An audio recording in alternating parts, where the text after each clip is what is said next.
I cannot understand this. Why would you manage stress?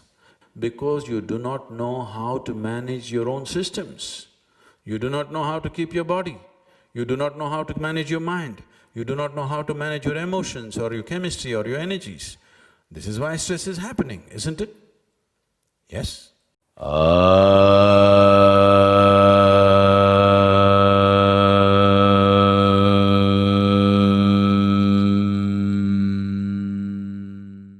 This is not about becoming superhuman. This is about realizing that being human is super. Wherever you go, people are going on talking about stress management, particularly in the Western countries. Too much stress management, I think it's come to you also now. Made a full circle around the globe and came to you also. I cannot understand this. Why would you manage stress? In my understanding, we manage things which are precious to us. Our family, money, business, wealth, whatever else that is precious to us, we will manage that. Why would you want to manage stress? Somewhere you think it's a part of your life, isn't it? Stress is not happening to you because of your family situations. Stress is not happening to you because of your profession, because of your business, because of the world around you. It's happening to you because you do not know how to manage your own systems. You do not know how to keep your body.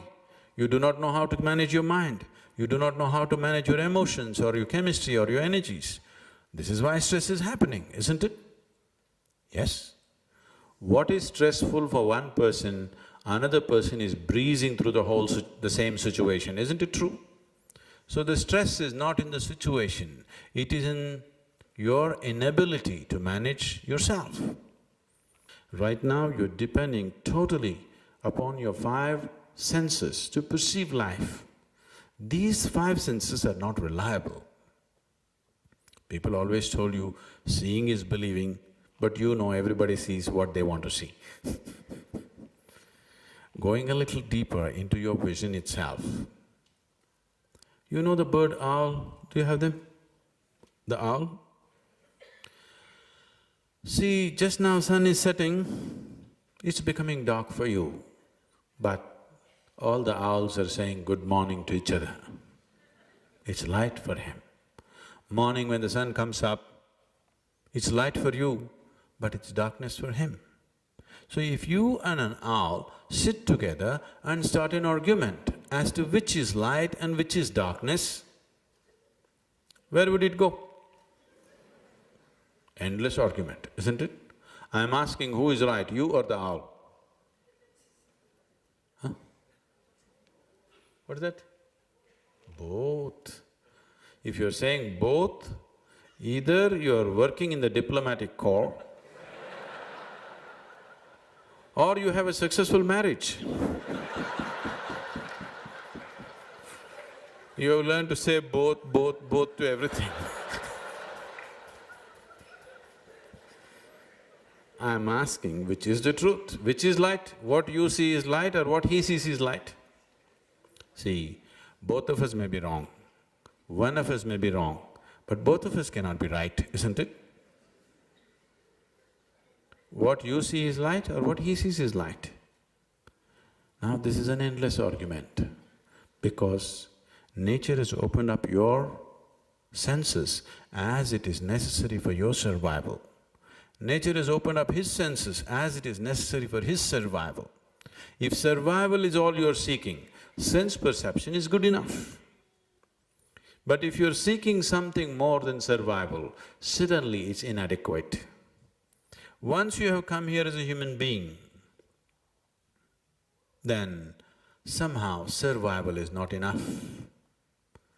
When survival is in question, it's a very big deal. Once it's taken care of, it doesn't mean anything, isn't it so? Yes? See, if you had come here as any other creature on this planet, stomach full, life settled. Yes or no? But once you come as a human being, stomach empty, only one problem, food. Stomach full, 100 problems. What you call as human life begins only after survival is taken care of, isn't it? Till your survival is taken care of, you are also like any other creature, just a biological entity. Only after survival is taken care of, other dimensions of what you call as human begin to find expression, isn't it? And what is this? What does being human mean? It doesn't mean anything, because there is no one established quality which you can say, this is human. See, if a tiger is born, for example, if a tiger is born, a tiger is not sitting here and struggling how to become a good tiger. Just find enough food, he will become a good tiger. He has no such struggles, will I really become a good tiger, will I end up as a house cat? There are no such struggles in him. Just find enough food, he'll grow up as a good tiger, isn't it? You're born as a human being. To become a good human being, how many things you have to do? After doing all those things, you still don't know where you belong. You thought you were doing great, your children grow up and say you are no good. Isn't it so? You thought you were really doing great because you studied in a good university, you got a first rank, you got a great job, you built your career and you thought you're doing really great. Then your child stands up and says, you're no good. In comparison to somebody, looking at this man, you say, oh, compared to this man, I'm better. But by yourself, you don't know where you stand, isn't it? So what you call as human is a flux.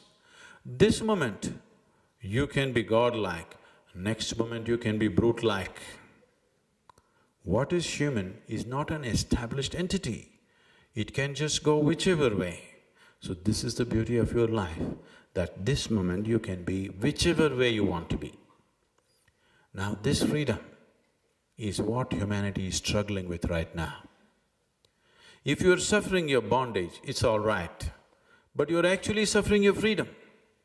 If your life was as fixed as any other creature's life, you would not experience any stress. You would go through it effortlessly. Now your problem is, there is freedom to be whichever way you want to be the next moment. This is what you're struggling with. If you're suffering your bondage, it's all right.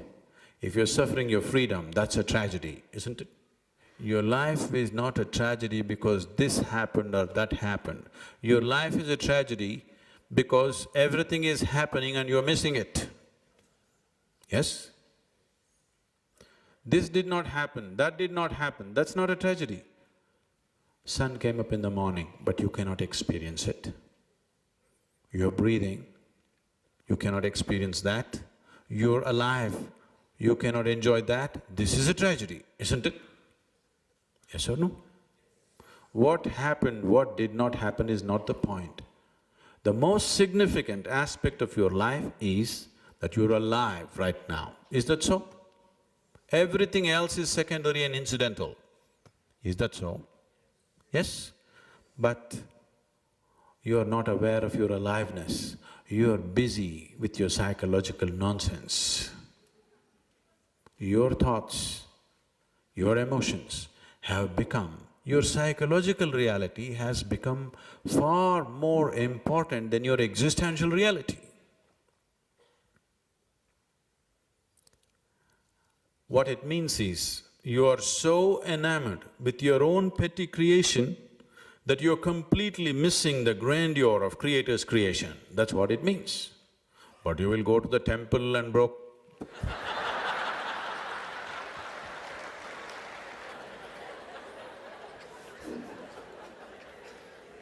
you do all kinds of things, but if you truly value creation, the best thing that you can do is to pay attention and to experience it, isn't it? Yes or no? What is the greatest tribute? Suppose somebody cooks some nice food and presented it in front of you. What is the greatest tribute? That you write a poetry on it or you joyfully eat it? Which is better? Somebody has done a work of art, you ignore it and give him an award. Is that great? Or you truly appreciate and enjoy it, is that great? So, your damn worship, your ritual, your nonsense is not important. If you truly value the Creator and the creation, the best thing is that you lived blissfully. That is the best appreciation for the Creator.